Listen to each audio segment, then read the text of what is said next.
მოგესალმებით და კეთილი იყოს თქვენი მობრძანება აგორა პოდკასტში. მოხარულები ვართ რომ გვისმენთ და შემოგვიერთდით. იმედია საინტერესო საუბარი და განხილვა გამოგვივა. ეს ჩვენი მეხუთე საიუბილეო ეპიზოდი, რომელსაც უკვე მეორეჯერ ვწერთ. მესამეჯერ. მესამეჯერ ხო. მოდი ვთქვათ დაგვემართა პირველ ჯერზე. 5 წუთის განმავლობაში ვიდექით ლაპარაკობდით. არ გავჩერებულად, ძალიან საინტერესო მიდიოდა ყველაფერი და აღმოჩნდა რომ თურმე არ დაგვიჭერია ჩაწერის ღილაკს ხელი და არც არაფერი არ ჩაიწერა.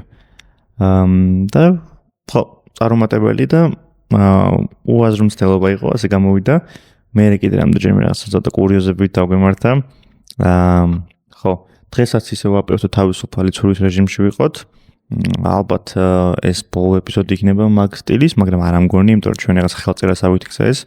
ძალიან გვიხარია რომ ჩვენი ეპიზოდები და ჩვენი წამოწყება მოგწონთ, იმიტომ რომ რაღაცა ჩართულობა და ინტერესება ნახვების მხრივ თუნდაც დალექების მხრივ საკმაოდ გაზრდილი არის. გუშინცადეთ ვიდეო ჩაწერა, ანუ პოდკასტზე გადასვლა და ახალი ეტაპი იქნებოდა ჩვენი წამოწყებისთვის. წარუმატებელია აღმოჩნდა ეს მცდელობა, მაგრამ არ აუშავს. კურიოზები იყო, რომლებიც დარწმუნებული ვარ რომ დაიდება ერთხელ ერთი ან ორი მაინც. შენზე ბევრი ანეკდოტები დაკროვდა გუშინ. ძალიან ბევრი და ცოტა ქაოსური ეპიზოდი იყო ის ტექნიკური ხარვეზებიც იყო, რამაც რიტმიდან ამოგვაგდო, ხო, ასე იყო და რაღაც ვერ ვიგზენით ეს საუბრის განმავლობაში რაღაცა დინამიკაში ვერ დავიჭერეთ ჩვენი პულსი, რომელიც ჩვენ გვახასიათებს და რაღაცნაირად გვითხრებს და მეტად გვაინტერესებს, მაგრამ ეგ რაც არის, ბევრი რაღაცები ვისწავლეთ, როგორც თქვი. და მაკედონ უნდა გავაგზავნოთ და უკეთესად ვიავხდეთ. შემდეგ კვირაში კიდევ ვცდით ალბათ და ვნახოთ როგორ გამოგვივა. ამ ეგრეთ წოდებულ გადასვლას პოდკასტიდან პოდკასტამდე, ანუ უბრალოდ ვფიქრობთ, რომ მაყურებლისთვის პირველად უფრო სასიამოვნო იქნება, რომ შემოგხედონ და არა სტატიკურ ეკრანს უყურონ. მაგრამ რავი, მომავალისთვის ვაპირებთ სტუმრების მოწვევას და ვნახოთ როგორ გამოგვივა, მაგრამ ეს ცდელობა ჩვენთვის დარჩება როგორც დიდი გაკვეთილი. ხო, შემდეგ კვირაში ვაპირებთ რომ მოვიწვიოთ სტუმარი, იმედია რომ გამოგვივა, თან ვიდეოს შევწეროთ. გუშინ რა ხდებოდა ეგეც ხო პარალელურად როცა ჩვენ წერდით ვიდეო პოდკასტს, საქართველოში იყო ძალიან დიდი სპორტული დღე. ალბათ ამ კვირაში ყველაზე მნიშვნელოვანი დღე. ეს ის დრო როცა ქვეყანა ერთიანდება და რაღაცა საერთოდ სხვა ვერსია ჩნდება საქართველოსი. პირველი თამაშის ასე ვთქვათ, პირველი თამაში იყო კალათბურთი. ბოსნია საქართველოს წინააღმდეგ სამწუხაროდ დავამარცხდით. ეგ იყო გადამწყვეტი თამაში ჯგუფიდან გასასვლელად. ვინც მოიგებდა ამ თამაშს ავტომატურად გადადიოდა უკვე მერვედ ფინალში ევრობასკეტის. სამწუხაროდ ჩვენ დავამარცხდით ბოსნიასთან, თითქმის მთელი თამაში ჩამორჩენა ჰქონდა, მაგრამ მესამე-მეოთხეში რაღაცნაირად დავქაჩეთ. მეოთხეში კიდე მაინც გაგვექცა ბოსნია და შესაბამისად ვერ მოუგეთ. საკმაოდ ესეთი იყო, რომ იმედგაცრუება იყო, მაგრამ უნდა ვახსენოთ, რომ ბოლომდე იმედგაცრუებულები არ ვართ, იმიტომ რომ ამის შემდეგ იყო საბერძნეთის და ესპანეთის შორის თამაში, სადაც საბერძნეთმა გაიმარჯვა, რის შედეგადაც აღმოჩნდით მეოთხე ადგილზე და გადავედით შემდეგ ეტაპზე. იცი რა გამართლებასთან ერთად საშინელება, როცა რაღაცა მოლოდინის რეჟიმში ხარ და სხვაზე ხარ დამოკიდებული. ჩვენ დიდი მოლოდინები გქონდა, რომ საბერძნეთი დაამარცხა ესპანეთს და ეს თან ადეკვატურიც იყო, თან ლოგიკურიც. მაგრამ რაიც რა ხდება, ბურთი მქონია, ეს კალათბურთი არის, ყველაფერი ხდება. თან ისეთ თითქმის როცა ეთამაშები როგორც ესპანეთი არის. მიხედავთ რომ არ არის, ყველაფერს მიუხედავად რომ არ არის ფორმაში და არ არის საუკეთესო ესპანეთი. მაინც რაღაცნაირად მთელი საღამო გვიანობამდე მაგის მოლოდინში ვიყავით. საბერძნეთმა თავისი სიტყვა თქვა და ამის ყალბით მოახერხეთ ჯგუფიდან გასვლა. ხო, და მერვე ფინალში ვეთამაშებთ საფრანგეთს. ოდი გულწრფელები იყოთ და არც ისეთი დიდი შანსი გვაქვს საფრანგეთთან, რომელიც ერთ-ერთი ფავორიტი არის, საკმაოდ კარგი ახალგაზრდული დაბალანსებული შემადგენლობა ყავს. მაგრამ კიდე ერთი ბრძოლა გვექნება წინ, მგონი ლატვიაში, ხო? ლატვის დედაქალაქ რიგაში. და თან ეს ის გუნდია, რომელიც ოლიმპიურ თამაშებში ფინალამდე მივიდა და ამერიკის შეერთებულ შტატებს საკმაოდ დაპირისპირება გაუწია. კი ბატონო. ხო. მაგრამ არა მხოლოდ კალათბურთის, არამედ კიდევ ერთი იმედგაცრუება იყო საფეხბურთო მატჩი თურქეთსა და საქართველოს ნაკრებს შორის, რაც რა ვთქვა, არ მინდა რომ ისეთი რამე ვთქვა, რაც ვინმესთვის საწყანი იქნება, ამიტომ პირდაპირ ვიტყვი, რომ რახი გამიცადეთ რა. ვერ ვითამაშეთ ის როგორც იყო საჭირო. გუშინდელი თამაში იყო გადამწყვეტი მსოფლიო ჩემპიონატის პლეი-ოფის კონტექსტში, იმიტომ რომ ხო გუშინდელ თამაშში დამარცხება პრაქტიკულად ნიშნავდა შანსების ან მინიმალამდე დაყვანას ან საერთოდ დაკარგვას. ჩემი აზრით დაბალი იმის ალბათობა რომ ჩვენ შევძლოთ მსოფლიო ჩემპიონატზე გასვლა, იმის გათვალისწინებით ევროპის კონტინენტ 16 გუნდი მოახერხებს მხოლოდ მსოფლიოზე გასვლას, რომელიც ამერიკაში იქნება შემდეგ ზაფხულს. და არ ვიცი, ანუ თან ძალიან ძლიერ ჯგუფში ვართ, იმიტომ რომ თან ჩვენს ჯგუფში არის ესპანეთი, რომელიც არ ვიცი რა. უდავო ფავორიტი არის ჯგუფის. არა მარტო ჯგუფის, არამედ არ ვიცი, მთელ ევროპაში ფავორიტია, ხო, რეალურად ბოლო გამარჯვებული ევროპის ჩემპიონატის და ალბათ დღესდღეობით ევროპაში ყველაზე ძლიერი გუნდი. თან ისე რომ კი პირველი ადგილი შეიძლება განაღწევული აქვს ესპანეთის ნაკრებს და მეორე ადგილი უნდა გადაწყვეტილიყო ჩვენს და თურქეთს შორის, იმიტომ რომ ბულგარეთი ყავს კიდევ ჯგუფში. და მგონია რომ ჩვენ შორის აი როგორ არის ჩვენს და თურქეთს შორის გადაწყდებოდა ვინ იქნებოდა მეორე ასე ვთქვათ ფავორიტი. სამწუხაროდ პირველ თამაშში დავმასწრე თურქეთთან 3-2. მოდი ცოტა თამაშის ვისაუბროთ, ხო? ესპანეთმა გუშინდელი თამაში მოიგო 3-0 ესპანეთი სავარაუდოდ გავა ჯგუფიდან, მაგრამ ჩვენ შორის უნდა გაირკვეს ვინ იქნება მეორე გუნდი. თურქეთმა ძალიან დიდი ნაბიჯი გადადგა პლეი-ოფისკენ. სახში დაგვამარცხა ჩვენ, გადაჭედილი იყო დინამო არენა. საოცარი განწყობა იყო სტადიონის მიღმაც. რაღაც ინციდენტიც მოხდა ხო ტექნიკური. გაუმართა იყო ლოჯისტიკის მხრივ, რაღაც კარებები დაზიანა და ხალხმა დაგვიანებით შეძლო თამაში. ეგ სამწუხაროდ ხშირად ხდება და იმედი აღარ გამეორდება. თამაშის დაწყებისთანავე თურქეთმა შეაგდო ბურთი, რაღაც არ ვიყავით. ვაღიარებთ რომ არ ვიყავით პირველ ნახევარში საერთოდ ფორმაში და ვერ თამაშობდა გუნდი რაღაცნაირად. აი შეკრული არ იყო და თან ცოტა დაბნეულობის ეფექტი იყო ალბათ. ვეღარ გავერკვიე მეც კი. ზოგადად ჩემი აზრით დავიწყოთ იმით რომ ყოველთვის დასანანიეროს კუთხურიდან უშვებ გოლს. ეგ არის ყველაზე რაღაცნაირად იაფასიანი გოლი.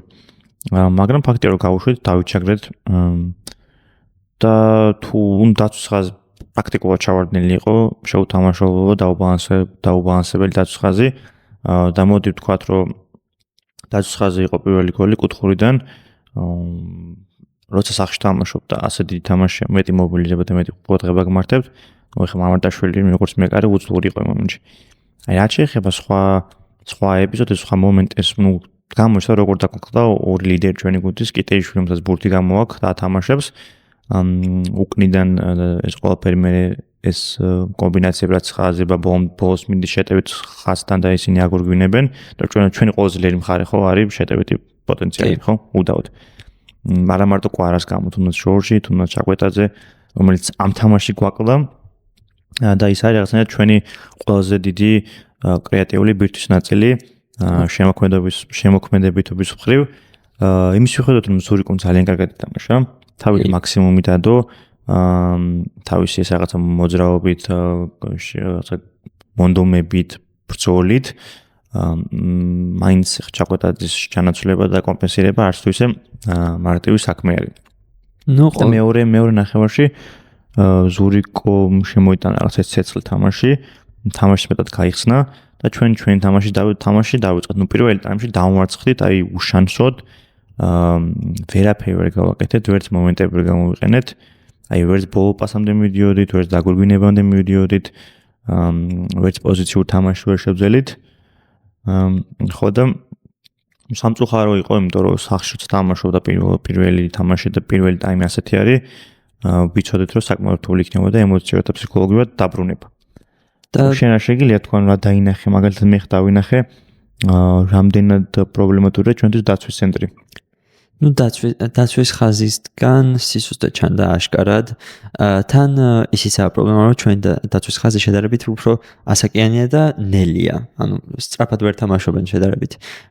ამასთანავე მთავარი იყო მაინც ჩემი აზრით ჩაკვეტაძეს დანაკლისი, იმიტომ რომ ის არის გუნდის მთავარი გამთამაშებელი. ხო? მომენტებს ის ქმნის, მისგან მოდის ასე ვთქვათ შეტევა.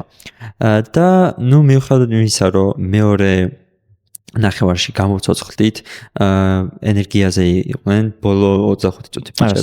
არა, მეორე ტაიმამდე მივიღოთ ჩვენს უმეტეს რაღაცები, რაც გვაინტერესებს, არის პირველ ტაიმში რაც მოხდა. აი დაბალანსება შეზღუდული ახალგაზრდა, ანუ საქართველოს ნაკრებში მიდის თავობათა ცვლა განსაკუთრებით დაცვის ხარჯი. და ეს თავობათა ცვლა არცთვისი მარტივი და სასიამოვნო პროცესი ჩანს, იმიტომ რომ გამოვლენა გუშინაც საკმაოდ დაუბალანსებელი დაცვის ხაზი არის, საკმაოდ არცთვისი კარგად მიდის ეს პროცესი, მენეჯმენტი, ასე ვთქვათ, ამ თავობათა ცვლის შეუთამაშებასთან ერთად რაღაცნაირად ეს რაღაცის როლები განაწილებული არ იყო, ვინ რას აკეთებდა, როგორ აკეთებდა. ერთ შეხედვით რაღაცა კონცეფცია და ხედვა ქონდა რა თამაში ვაპირებდით, მაგრამ თურქეთმა დაგვრჩილა, ხო თან შოკის ეფექტის ემატება ხო ამას ხა ძალიან რთული დაბრუნება 2-0-ის მერე. მეორე გოლზე ალბათ ბევრი თქმა არ შეგვიძლია. და მესამე გოლი რა თქმა უნდა სრულად იყო ჩვენი ბარგი, ჩვენი შეცდომა იყო, და როცა ასე დონეზე ამ ხელთ თამაშს თამაშობ, ეგეთი ბავშვი შესაძლოა არ გაბატევს არც თურქეთის ნაკრები და არც ერთი ნაკრები საერთოდ. ხო, კიდე რა შემიძლია იცი რომ თქვა ზოგადი დაკვირება რა არის. ვიცი ძალიან ბევრს ლაპარაკობთ, ან ჩვენ სპორტული პოდკასტი არ ვართ, უბრალოდ იმიანი მნიშვნელოვანი და ახლო თემა არის ჩვენთვის, რომ აუცილებლად რაღაცა 1-2 სტო უნდა გვეთქვა. გამოჩნდა რამდენად ჯერში ეს რაღაცა შინაგანი წუხილი და პროტესტი გამოჩნდა, რომ ცოტა უფრო მეტი ხალხი ვიყოთ, ან უფრო დიდი ქვეყანა ვიყოთ, რომ მეტი ჩაკვეტაზე ყავდეს, მეტი კვარაცხელი ყავდეს, მეტი ეგეთი დონის ფეხბურთელები ყავდეს. მაგრამ სამწუხაროდ ეს ასაც არის ჩვენ ამ რეალობაში ვართ, ეს გუნდი არის, ასე არის დაკომპლექტებული. გუნდში ნაკლებობა არის ამ difference maker-ებს როეძახიან, ცვლილების მომტანი ფეხბურთელებს, აი ბოლო მომენტში, ბოლო ფაზაში, აი გადამწყვეტი პასის მიცემი ფეხბურთელის ნაკლებობა არის. დეფიციტი არის კიდე შემსრულებლებს, რომელიც არის უმაღლესი კლასის და აი მსოფლიო სტანდარტებს რო აკმაყოფილებენ. რამდენიმე ფეხბურთელი ყავს ეგეთი, მაგალითად კვარაცხელია, ხო, მამარდაშვილი, მიქაუტაძე ამ შემდეგ, მაგრამ საკმარისი არ არის. აი თურქეთს კი არ არის სიუხვე მაქრო თურქეთში, მაგრამ არის 5-6 ფეხბურთელი გამორჩეული, რომლებიც თავის სიტყვას იტყვენ და კიდევაც თქვენს და დაამტკიცეს გუშინელ თამაში. თან ვაღიაროთ რომ მართლა ფორმაში იყვნენ და თურქეთის ნაკრებს ახასიათებს ეს ერთად შეთანხმებული თამაში რაღაც მხრივ, მაგრამ არასტაბილურობაც. არასტაბილურობაც ახასიათებს, მაგრამ შედარებით უფრო ბალანსირებული გუნდია, იმიტომ რომ ყავთ ბევრი მოთამაშეები, რომლებიც დიდ ლიგებში არიან გამოცდილები, დიდ თამაშებში აქვს ნათამაშები, როგორც ჩემპიონთა ლიგაში, ასევე სხვა შეჯიბრებებში და ჩანს მათი აი ასეთ ვეტერანობა და ანუ ახალგაზრდა თაობა არის ხა წამყვანი, არა მე მაგ მოსაზრებას არ ვეთანხმები, რომ კი თურქეთი ხა გამოცდილი გუნდი დიდი ისტორია აქვს ფეხბურთის მხრივ, თუნდაც როგორ გამოდიოდა მსოფლიო ჩემპიონატზე, ევროპის ჩემპიონატზე, რა მხოლოდ წარმატებები აქვს მიღწეული, მაგრამ აი რამდენიმე ახალგაზრდა ფეხბურთელი, მაგალითად არდა გიულერი, ხო მეორე მხრიდან შემტევაზე ილდიზი, რომლებიც რაღაცა ვარსკვლავები არიან, ახალგაზრდა ვარსკვლავები არიან ფეხბურთის და მოვლენები. საბოლოო ჯამში მაგათმა თავისი გავლენა შემოიტანეს თამაში და ყველაზე საშიში და ყველაზე საყურადღებო ფეხბურთელები იყვნენ. აი, მაგას გულისხმობ რა. და კიდე იცი არის, აი, მგონი შენ შეამჩნია რა თამაშის დროს, როგორ ეტყობა და ჩვენ გუნდში ვინ თამაშობს ზითაც და ვის აქ თამაშო პრაქტიკა და ვინ არის სამსად უფრო ისეთ ფორმაში. და ტონუსში ვიდრე ფეხბურთელი რომელიც არ თამაშობენ, ახლა შეიცვალეს გუნდი. ხომ მოხდრას გულისხმობ. კი, მივხვდი სადაც წახვედი. ნუ ეგეც დიდი დანაკლისია, იმიტომ რომ თუ პირდაპირ თამაში არ თამაშობ და სტადიონზე უფრო ხშირად არ ახარ, ეს არა მარტო, ანუ შეთანხმებულად თამაშის შეშლა, არამედ აი მენტალზეც მოქმედებს, იმიტომ რომ არ ხარ შეჩვეული იმ დაძაბულობას და იმ ტემპს, როგორც მიდის თამაში ხოლმე. კიდევაც იგრძნობოდა რაღაც ეს ups and downs ვაძახიან ასვლები და ჩავარდნები რა, იმიტომ რომ ვერ დავიჭირა ჩვენ თამაშები, ჩვენ თამაში ვერ ვთამაშეთ და ამის ალბათ არ ვიყავით სათანადოდ მზად. აი მეორე ტაიმში კიდე საერთოდ სხვა ნაკრები გამოვიდა ჩვენი საქართველოს ნაკრებს გულისხმობ. თან ესეც ხო რაღაცნაირ ფსიქოლოგიური მომენტია, რომ რაღაც მეორე ნორმად ანდერდოგება თუ კარგად თამაშობთ. ნუ 2-0 იყო, 3-0 გახდა მალევე. პრაქტიკულად ერთ შეხედვით უშანოსთ ვიყავით არჩევნები, მაგრამ საქართველოს ნაკრებს რაღაც ახალი სუნთქვა გაგახსნა. გავაქტიურდით, ავმოძრავდით, რაღაც სახიფათო მომენტები შექმნით. და კი, გავიტანეთ 1 გოლი, გავიტანეთ 2 გოლი, რა თქმა უნდა, ეხლა ეს დამსახურება იყო. ნუ პირველი გოლი მაინც უფრო გუნდუ კვარაცხელის, რა თქმა უნდა, ოსტატობის დამსახურება იყო, მეორე გუნდური უფრო გუნდურობა იყო, ძელსაც გავარტყით, რამდენჯერმე არ გაგვიმართლა კვარას, რამდენიმე მომენტი ქონდა. იქ იყო სადავო მომენტებიც, მაგრამ საბოლოო ჯამში მეორე ტაიმი იყო, აი როგორი თამაში, აი ევროპის ჩემპიონატზე პირველი თამაში რო ქონდა თურქეთთან ჯგუფეთებს. აი რაღაცა მაგეთკენ წავიდა და როგორც ვთქვი, ძალიან დიდი პატივისცემა მოიპოვა ამ თამაშს გულშემატკივარი ადგილობრივი ზარგულისხმობანი თურქეთს საქართველოს გულშემატკივარს, მაგრამ საერთაშორისოც, იმიტომ რომ რაღაცა იმ ტიპის პერიპეტიებისგან წავიდა, რომელიც აი პირველ თამაში იყო თურქეთის წინააღმდეგ. და ყოველთვის ეგეთ დაძაბული არის თურქეთთან თამაში.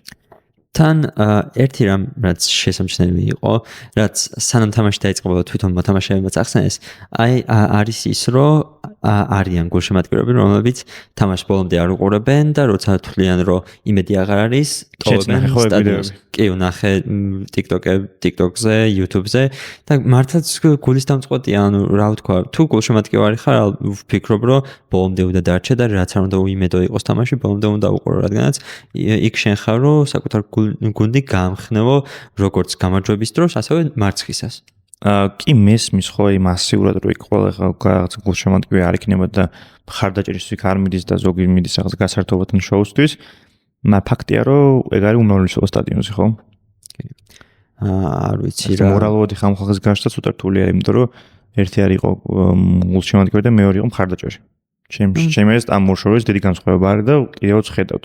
მაგრამ მაინც უფრო სასურველია ყოველთვის, რომ ბოლომდე ვუყუროთ, რადგანაც ანუ ეს თვითონ ფეხბურთელებზეც მოქმედებს მე, იმიტომ რომ თვლიან რომ რაღაც არასწორად გააკეთეს, მიუხედავად იმისა, რომ შეიძლება მართლაც არასწორად გააკეთეს, მათ გამხნევება მაინც ჭირდებათ, რომ ძალები უფრო მოიკრიბონ და შემდეგისთვის უკეთეს ფორმაში იყვნენ. კი ბატონო, ხო, თუნდაც ხა ყველაფერი მეორე ტაიმში ყველაფერი გააკეთა, ფეხბურთი ორი ტაიმია, კი ბოლოსკენ რაღაცა დაძაბული მომენტები ქონა 10 წუთი რომ დაამატეს.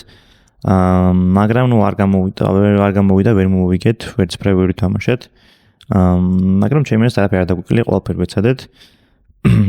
სამწუხაროა, რომ როგორც თქვი, ცოტა გავირთული საქმე, ცოტა კი ძალიან გავირთული საქმე. არ ვიცი ხამ ჯგუფიდან გასვლა როგორ გამოვან, საერთოდ მაგის შანსი თუ გვაქვს.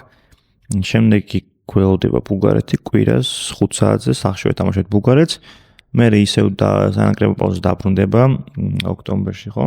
ოქტომბერში ესპანეთი, მე ისევ თურქეთი და ბულგარეთი და ესპანეთი ჩამოვარი, საქართველოში ჩამოვა ესპანეთი. ნოემბერში ყველაფერი მგონი გადაწყვეტილი და გარკვეული იქნება. ხო, ნოემბრისთვის ყველაფერი გადაწყვეტილი იქნება და არ ვიცი, მიუხედავად იმისა, რომ შანსების დაკლებობა მაინც ვიმედოვნებთ და ვთვლი, რომ რაღაც შანსი მაინც არის. ანუ ხო, სულ არაფერი ეს არის განვითარების ეტაპი ამ პროექტის ნაწილი და ჩვენ უნდა გავაგზავნოთ წინსვლა და არაფერი გარდა განვითარების. და ჩვენ რა გადაგჩენია, რომ უგულშემატკივროთ გუნდს. და რა თქმა უნდა ყოველთვის. ნუ ეხლა შეგვიძლია მე მგონი სხვა თემებსაც შევახოთ, იმიტომ რომ სპორტით არ გადავიტვირთოთ, მოდი. ხო, რაღაცა ძალიან სპორტული პოდკასტები წავედით. ზოგადად სპორტული პოდკასტები მომრავლდა არა საქართველოში. და ზოგადად პოდკასტები თავისთავად.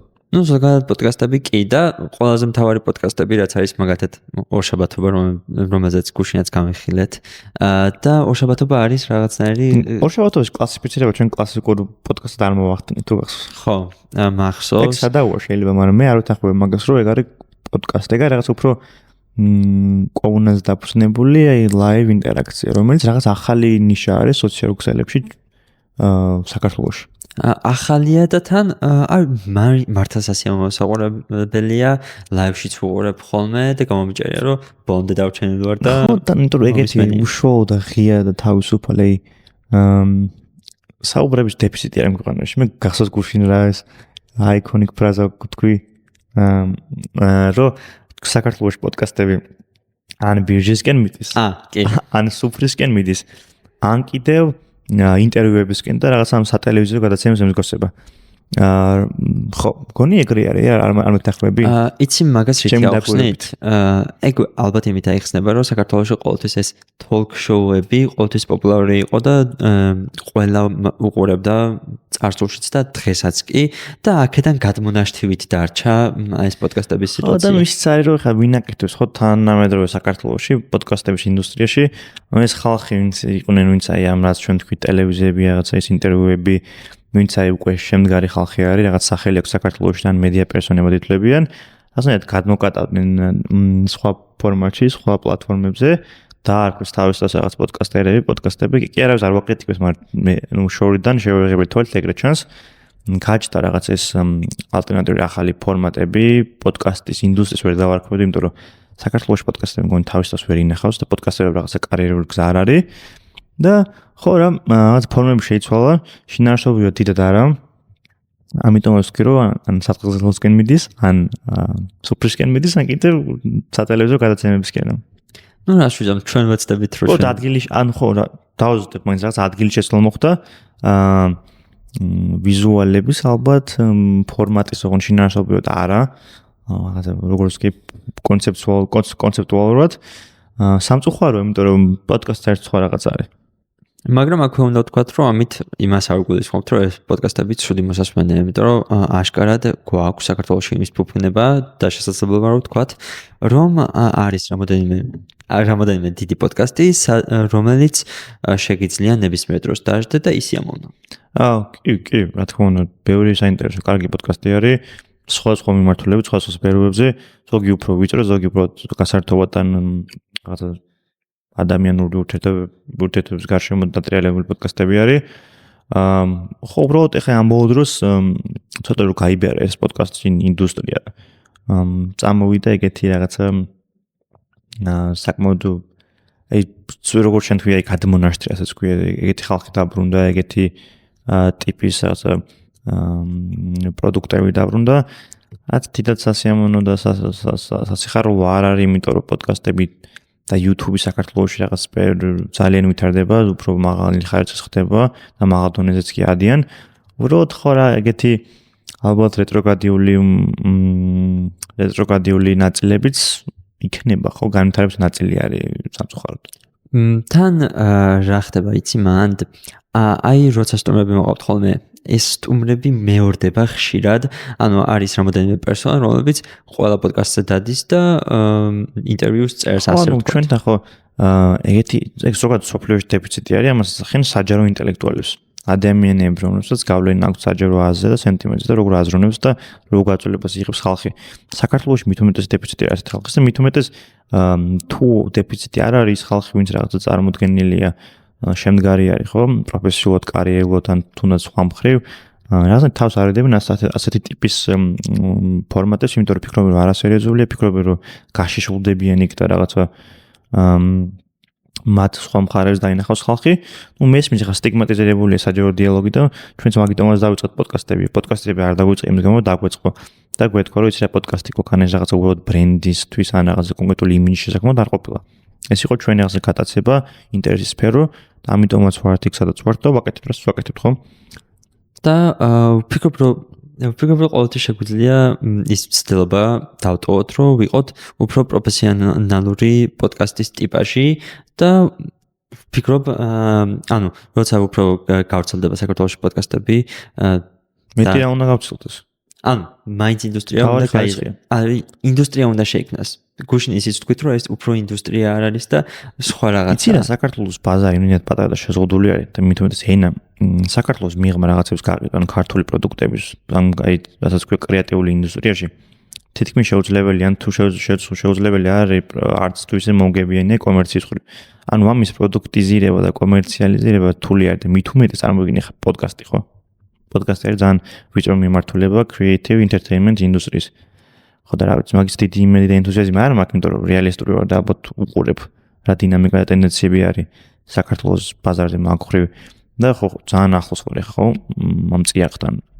პოდკასტების და სულ რამდენი ხანი ახლა წლებია უსმენ და უშინ ისტორიაზეც კი ლაპარაკობ პოდკასტის ხო და რა ვიცი განვითარების ტრაექტორიაზე რა გითხრა იმედია რომ თავის ნიშას იპოვის პოდკასტების სამყარო ჩვენს ქვეყანაში და უკვე ნაპოვნი აქვს ჩემს რაღაც კონკრეტული მიმართულებებით ხო მაგრამ ხო იმედია ნაკლები რაღაცა ტელევიზიის პროდუქტი შემოვა YouTube-ზე პოდკასტის სახით და გაყიდიან და გაასაღებენ როგორც პოდკასტს ან კიდე ყველაფერს პოდკასტს თარგმნო კიდე რა ვიცი რა ხო ყველაფერს პოდკასტს ვერ დავარქმევთ იმიტომ რომ ანუ რაღაც დონემდე ის პოდკასტები რასაც უწოდებენ ხალხი საქართველოში ხშირად უფრო ჩვეულებრივი ინტერვიუებია მართლაც. ვფიქრობ, აი უცხოურ კონტექსტს რო შევადაროთ, უცხოეთში ბევრად უფრო ამერიკაში კიდევ ბევრად უფრო გავრცელებულია ეს პროფესიონალური პოდკასტები, რომლებიც გუშინაც ვახსენეთ, ეს როგანის პოდკასტი, How to Take Over the World და ასე შემდეგ. იქ უფრო არის მარკეტი და ინდუსტრია შექმნილი ამისთვის და უფრო შესაძლებელია რომ მომგებიანი იყოს. ხო, შესაბამისად, როცა მომგებიანი არის, ვითარდება კიდევაც კონკურენციაც არის და ამ შემდეგ. მაგრამ ამასთანავე არ მინდა რომ დავაკნინო ეს. არანაირად ეს არ არის რაღაცა კრიტიკა ან რაღაცა მოდ ჟარგონზე თრევა ასე პოდკასტერების და პოდკასტების. ეს բոլოდ დაკვირვებაა. დავასახელებთ კიდევაც ჩვენ ვინც მოგწონს, ვინც გვაინტერესებს, ვინც დაიწყო პიონერები ვინც იყვნენ ამ საქმეში, ძალიან დიდ პატივს ვცემთ და მათ დამსახურებაა რომ ამდენი ხალხი დაინტერესდა პოდკასტით, უსმენენ პოდკასტებს და რაღაცნაირად ცხოვრების სტილის ნაწილი გახდა, ხო? ხო, ჯობია გავცეთ ამ პოდკასტების თემას და აი ასეთი ერთი კითხვა გამიჩნდა გუშინ, ხან თუ დავჭექით და ვფიქრობდი. პირველ რიგში ასე კითხავ, ვიპლაში ნანახი გაქვს?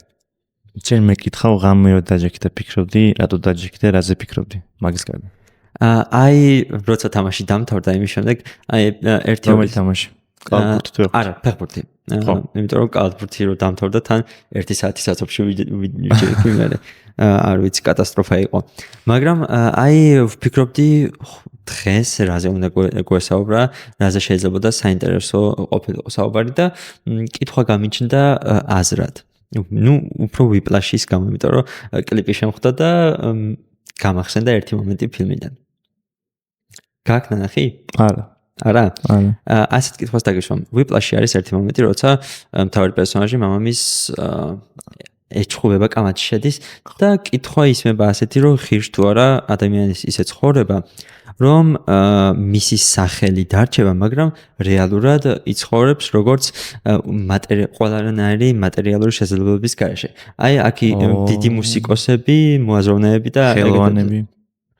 აი, რას ფიქრობ ამაზე შენ? ანუ კითხვის ფორმულირებად ამიზრდო თავი. აი, რო ავიღოთ დიდი მოაზროვნეები, რომლებიც მატერიალურად არაფერი არ განჩდათ. და თავარი პერსონაჟის აზრით, სწორედ ასეთი ცხოვრება ჯობია იმას, რომ იყო მდიდარი, კონდეს ყველაფერი, მაგრამ შენი სახელი არ დარჩეს არავის. არა, ხო გააჩნია, მაგას ვისი კითხები, ანუ კონკრეტულად და ალბათ ნავიღოთ ინდივიდუალურ кейსები, ხო?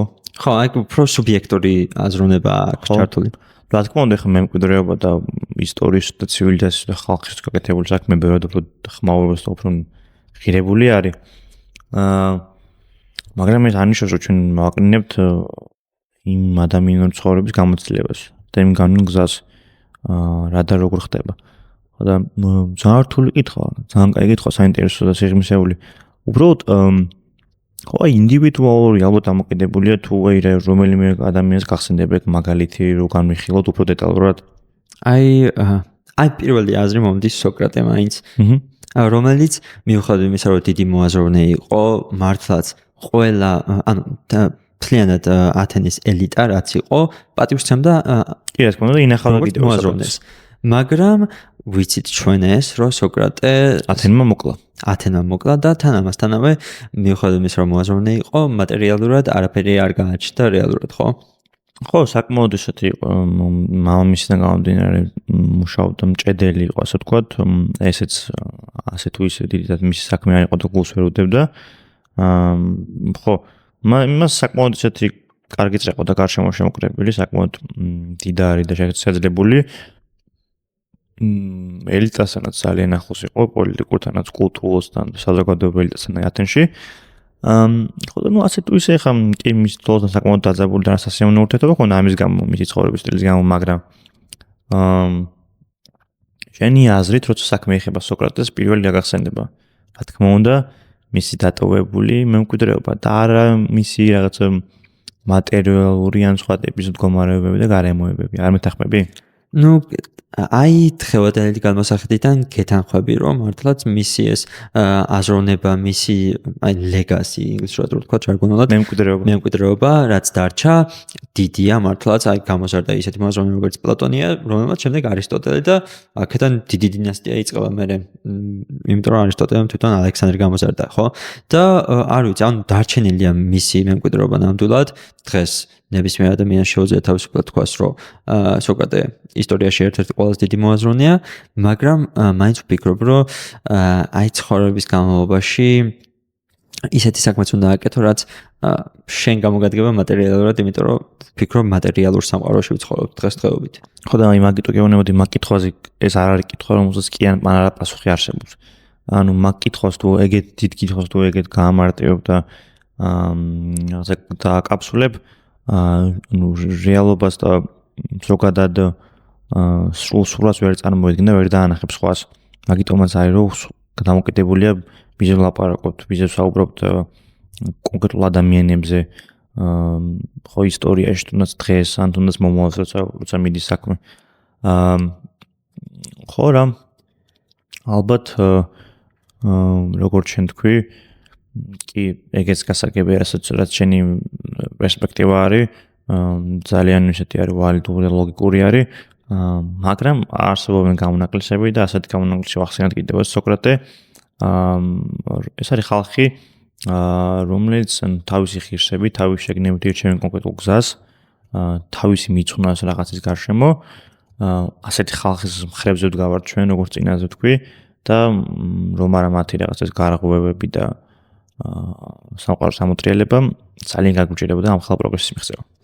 გასაგებია, ანუ თვლი რომ ეს მაგის ადვოკატს თამაშობ. ეს ზედმეტად სუბიექტური კითხვა და ანუ უბრალოდ ერთი პასუხი არ არსებობს. ой, როგორც თქვი, ეგ არის კატეგორია კითხვების, რომ გააჩნია ვის კითხვა. აქ იმედია ჩვენ მაყურებელიც დაწერს კომენტარებში. იმედია დაწესებთ. იმიტომ რომ ჩვენც გვაინტერესებს სხვების აზრები, იმიტომ რომ twinისთვის კარგი საკვების რა ქვია სცენარი. ძალიან კარგია. აბა შენ ხო არა გაქვს კიდე რამე თემა? სხვათა შორის რამდენიმე ადამიანისგან მოვისმინე ცოტა კრიტიკაც და ესეთი პირდაპირ შეფასება რომ ნუ დახტიხარ თემებიდან თემაზეო. მაგრამ ჩემი თუ გახსოვს ჩემი საპასუხო ეს რეპლიკა რა იყო რომ ეგ არის ჩვენი პოდკასტის მუღამი თქო. ხო. ანუ ჩვენ რო ერთ თემაზე ვისაუბროთ ეს ზედმეტად გაგვიგრძელდება და მე მოსაწყენიც გახდება.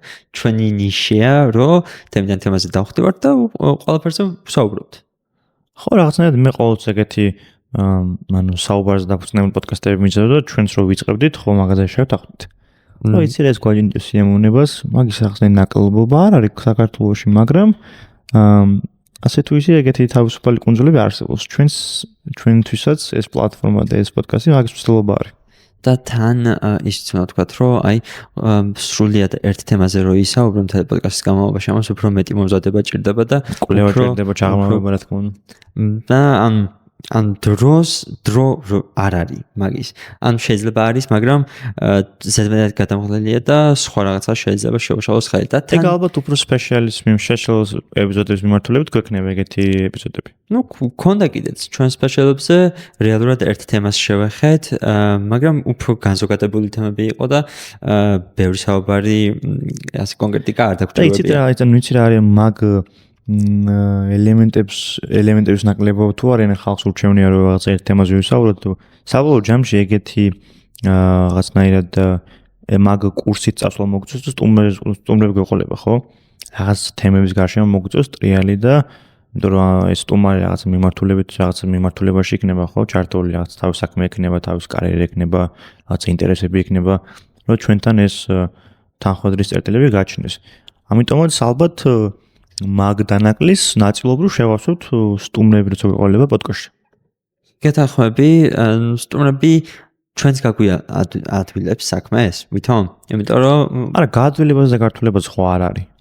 უბრალოდ შეცვლის პოდკასტს როგორც ასეთს. აჰა, გასაგებია რასაც ამბობ, შეცვლის სტილს და ალბათ ისეთი ადამიანებისთვის, ვისაც სურს რომ ნაკლებ თემაზე ვისაუბროთ და უფრო კონკრეტულად და უფრო გრძლად, მაშინ ამ ადამიანებისთვის ბევრად უფრო სასიამოვნო იქნება სტუმართან ერთად ჩაწერილი პოდკასტის მოსმენა. გეთახმები. აი ზუსტად აი მაგის გქონდა და შენებულად თქვი და ახსევი.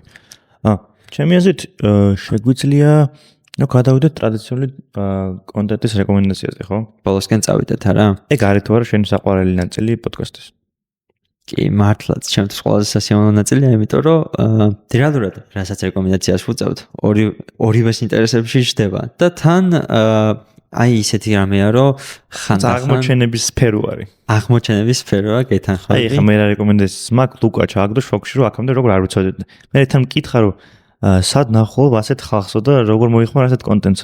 და ზუსტად ეგაა რომ რაღაც ცნობის მოყარეობა, ანუ ძებნის სურვილი, ბევრ რაღაცას ჩვენ ახლა ვსწავლობთ ერთმანეთისგან, უზიარებთ რაც ვიცით, რაც არ ვიცით, მაგალითად ახლა პოდკასტს დაწყობდი მთელი ალია-კოთი ეს პროცესი არის და ეუფორიცავსი არის, რომ აი დღეს რა სტოებ, დღეს რა გინდა რომ გააზიარო.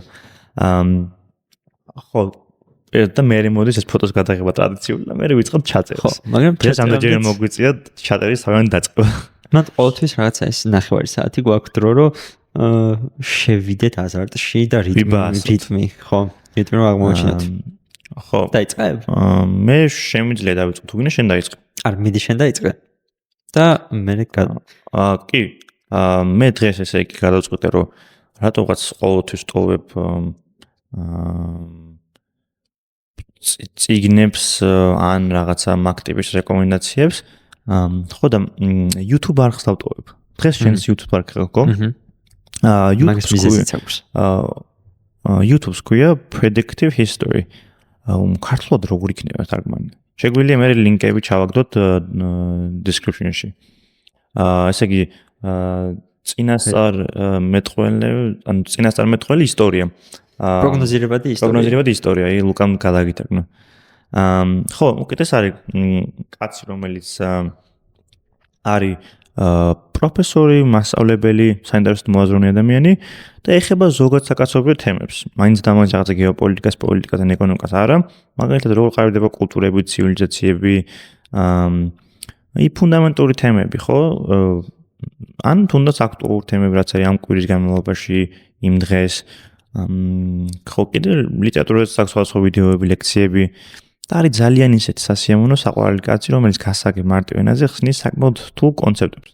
ამიტომაც გირჩევთ მოусვინოთ, რომ დაუთმოთ არ არის რაღაც კლასიკური ტიპის ლექციები, საკმაოდ ისეთი არის ინტერაქციული, მხიარული და შეყოლა იცის. ხო და ლუკა შენ სხვა დაგიწყე მისი მოსმენა. კი, აი გუშინ რო გადავხედე აი ამ ადამიანის ვიდეოებს, ყველაზე მეტად რაც მომეწონა და გამიკვირდა არის რომ იღებს მთლიან ლექციებს, სადაც არა მარტო მისი ხმა, არამედ მისი სტუდენტების ხმაც ისმის და ასეთი რამ ჯერ არ მინახია YouTube-ზე საერთოდ.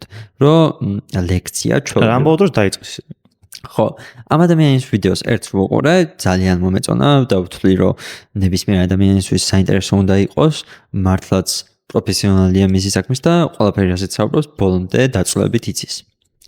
და სწორედ მაგას გამახსენდა მე ერთხელ პოდკასტში ვისაუბროთ ყველაზე კარგი თამაშები, რაც გვინახავს ან ლაივში ან ზოგადად სპორტული.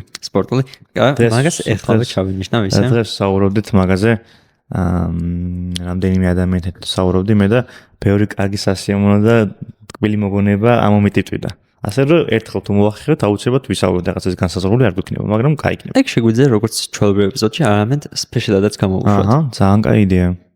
აი არაფრიდან მოვიდა ეს იდეა. ხო, დავუთმობთ ამ ეპიზოდს. ხო, აი ასეთი უცნაური და განსხვავებული რეკომენდაცია რო გქონდა, მეც ვიფიქრე რომ ხო არ ვიცი მეც ასეთი YouTube არხი, რომელიც შედარებით განსხვავებულია და აღმოვაჩინე, რომ ჩემს გამოწერებში არის ერთი ასეთი YouTube არხი უცნაური სახელით Mr. Piu Piu, რომელიც მოკლე 2 და 3 წუთიან ვიდეოებს დებს აი კომპიუტერის და საერთოდ ტექნოლოგიის გამართვის შესახებ. როგორ Mr. Piu Piu, ხო? Mr. Piu Piu. და ვისაც არ გაქვთ შეხება უფრო ტექნოლოგიის აი გამართვის მხარესთან და ვისაც გჭირდებათ დახმარება, შეგიძლიათ დააკომენტო რაც გქონდეს ხო გამართ.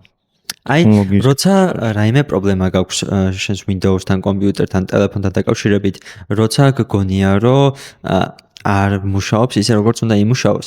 შედით ამ ადამიანის არხზე ვიდეოები უდევს ნებისმიერი ასეთი თემის შესახებ, სადაც ჩვეულებრივ 2 წუთში, მაგალითად, აი ყველაზე პოპულარულ ვიდეოში 1 წუთში აქვს ახსნილი, როგორ შემოწმო თუ შენი კომპიუტერი დაჰაკული ან გატეხილია სხვის მიერ. ეს არა მარტო ახალგაზრდა ჩვენ გამოგვადგება, საკმაოდ ძველთაობაშიც რაღაცა დახმარებას გაუწევს, არა?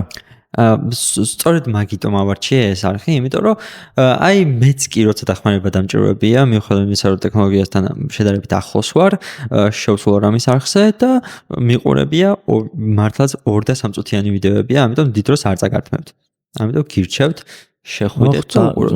მადლობა, რომ ადამიანები, რომლებიც ვიტანჯებით და არც თუ ისე კაი დროს ვატარებთ ტექნოლოგიებთან, ეგეთი რეკომენდაცია მოგვეცდა დაგვიტოვე საკმაოდ სარგებლის მომცემი არხი.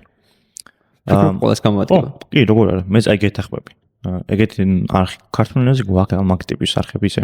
ფიქრობ არა, ადრე იყო, სახელი არ მახსოვს, მაგრამ ზუსტად ვიცი რომ იყო ერთი ადამიანი, რომელიც საკმაოდ დიდი იყო, მაგრამ სახას ვერ ვიხსენებ, ახლა შემდეგი ეპიზოდისთვის აუცილებლად მოვძებნ და გეტყვით დასაწყისში. ძალიან კაი. ეხლა ბოლოსკენ გავიჭრათ აქვე როგორც ყოველთვის, მადლობას ვუხდით ვებსტერის უნივერსიტეტის თბილისის კამპუსს, რომლებიც გვაწვდიან ამ ტექნოლოგიებს, გვამარაგებენ ყველანაირი რესურსით, რაც გიგვჭირდება და გვეხმარებიან, რომ ეს ეპიზოდები ჩავწეროთ კომფორტში და მოგაწოდოთ თქვენ. ამიტომ ყოველთვის მადლობელი ვიქნებით მათთვის. დიდი მადლობა ვებსტერის უნივერსიტეტს, მის ადმინისტრაციას, ჩვენ ვართ უზრუნველყოფილები და ყველანაირად გვეხმარებიან და მხარს გვიჭერენ. ხო. აი აქ კი ჩვენი ეპიზოდი მთავრდება, ხო? გავედით ბოლოში. აქ მთავრდება ჩვენი დიალოგი, მაგრამ ის აზრები, კითხვები და კამათი რაც არის, ყოველთვის გაგრძელდება და იქნება როგორც ყველაზე ადამიანური აქტივობა. ეს ჩვენი ტრადიციული გამოშვიდობება. აგორ არჩება და იქნება გახსნილი ყოველთვის და ნებისმიერ დროს. დროებით შემდეგ ეპიზოდამდე და იმედია მე-6 ეპიზოდი ან შემდეგი ეპიზოდი იქნება ვიდეო პოდკასტი. აბა კარგად და წარმატებები. შეხვედრამდე.